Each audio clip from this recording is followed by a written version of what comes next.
Now, let's begin with a new programme that airs on this channel beginning on this Thursday, a series of shorts, around about 6 to 10 minutes long, called In Bundoran.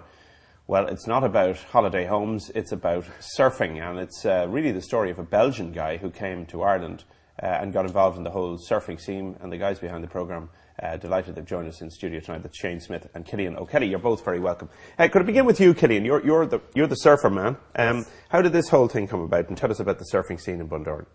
Well, the surfing scene in Bundoran has, I suppose, exploded is the right word in the last 10 years. If we go back 15 years ago, there was maybe a handful of us surfing, and now on any given weekend there could be 200 people in the water on Tullen Strand in Bundoran. So there's a number of surf schools and surf shops in the town now, and I guess a surf scene has developed. Pierre, who is the star, if you like, of In Bundoran, found us on the internet, found our website, and basically from there he contacted me and wanted to come over and get some work experience for his tourism degree.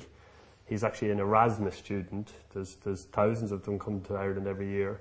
And it happened to fit in with a project that myself and Shane had it was floating around our head for a couple of months, that we would do a video diary, a blog, if you like, a video blog of teaching a complete beginner to learn how to surf up to the point where they could go out on a reef in Bundoran, up to intermediate level of surf. But just to stop you on Bundoran, the size of the wave is the key to a good surfing, or the complexity of the wave, isn't it? I mean, you've only got places like Bundoran, you have somewhere in Sligo, you've got a couple of places in Clare, and I mean, they are premium. Yeah, well, you've actually got the entire west coast of Ireland. It's just they are the places where there are people like me who can tell you where to go surfing. Sure.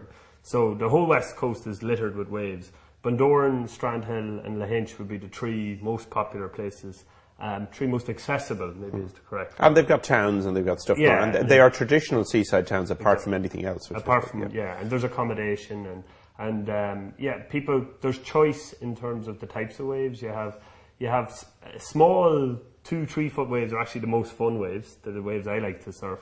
And then you have right up to the big 40-50 foot waves, which Richard Fitzgerald down there in Bundoran would surf with a jet ski, with the help of a jet ski. So there's all different types for all different levels. Yeah, no, I've interviewed Eski Britain, for example, who is kind of a poster girl for the whole surfing scene. And I mean, there's absolutely no doubt that it's a cultural phenomenon, you know. Anyway, we have this programme. It will be going out on Thursday. Let's just take a quick look at the clip here.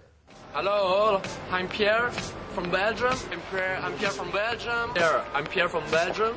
I'm 22 and today I'm in Bruges because, you know, I was a little bit bored and I would like to have some taste of adventure, and I always want to learn surfing, so because it's in the north of Belgium and with some weather, I thought it was possible to surf in Bruges, so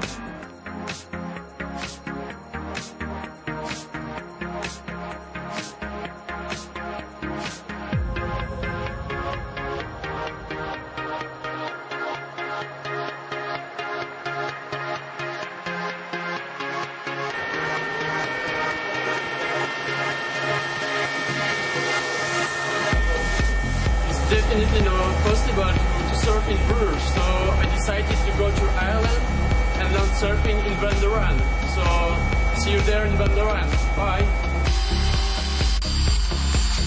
Okay, so that's this Thursday night. Shane, you know, any television programme of any description has its own complexities about making, but one when you have the water involved faces its own challenges, I think. Absolutely. It was starting off, as Killian said, to be a video blog, and then we kind of got a friend of mine on board who's a professional cameraman who agreed to help us out in it. And at that stage, we were like, oh, well, maybe we kind of should go a little bit more professional about it or whatever, and have it edited properly. So we did, and we had a couple of cameras involved in the first place. Then, with timings, with editing and availability or whatever, it ended up just being me pretty much with a Sony Handycam, but a good high definition one. And we ended up bringing that on. We've got a road trip episode coming up in episode 3, which is done just entirely on a Handycam. And to our final episode, which was the episode where Pierre has his ultimate challenge where he surfs the big wave in Bundoran, where we had 3 cameras. We had a camera on a boat, we had a camera actually in the water with Killian in waterproof housing, and then myself on the reef on the edge with a 3rd camera. So it was a little bit complex, but we were happy to be able to do it, and it makes it a little bit more interesting than just it's a funny, isn't it? one-camera Because show. surfing filming of any description tends to generate a kind of a cult situation around Absolutely. it. I mean, I'm not saying this will become Big Wednesday or whatever the big. I can't remember what the big one was back in the 60s, but this is it's interesting to document and record what people are doing up there, particularly as the whole surfing thing is becoming such a phenomenon. Yeah, well, there was, we really wanted to show it from the start, from somebody, a complete novice, complete beginner, right to show how he could make the ultimate wave, the final wave. And I think we did that in this show. We're not likening it to Top Gear or anything, but we want to make it entertaining for somebody who isn't into surfing to watch as well, and to follow Pierre's progress as well, to see how he got on. And Killian, now that we're into the winter, is there still a surfing scene in the winter? There is indeed. Hardy men. We are open every day there in the surf school in Bundoran Strand. We're open except Christmas Day and Stephen's Day, because we're taking over. I would have thought, actually, funny enough, I would have thought that's exactly when people would want to do it. Well, New Year's is very, for example, in Bundoran, New Year's is really popular with people going surfing for a couple of days, because people are off and they've got surfboards for Christmas and the like. But I mean, we've so much choice of waves. Like we have. If you're put it in football terms, we've Croke Park, Lansdowne Road, we've training grounds, we've everything there for every level of surfer. So the great thing about surfing is you can, bar high winds, you can usually go every weekend, and you can usually find a suitable wave to your level and enjoy it.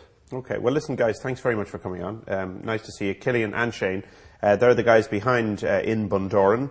And Killian's very much involved in the surfing scene up there as well on a full-time basis. But the programme starts this Thursday on this channel, and we also have an exciting competition going around that and also running right across the schedule, so watch out for that as well. The programme's called In Bundoran, story of Pierre, and I suppose loosely placed on a rather obvious pun with In Bruges, and the story of Pierre and how he rides the waves and so on. Okay, let's take a break. Back with more in a moment.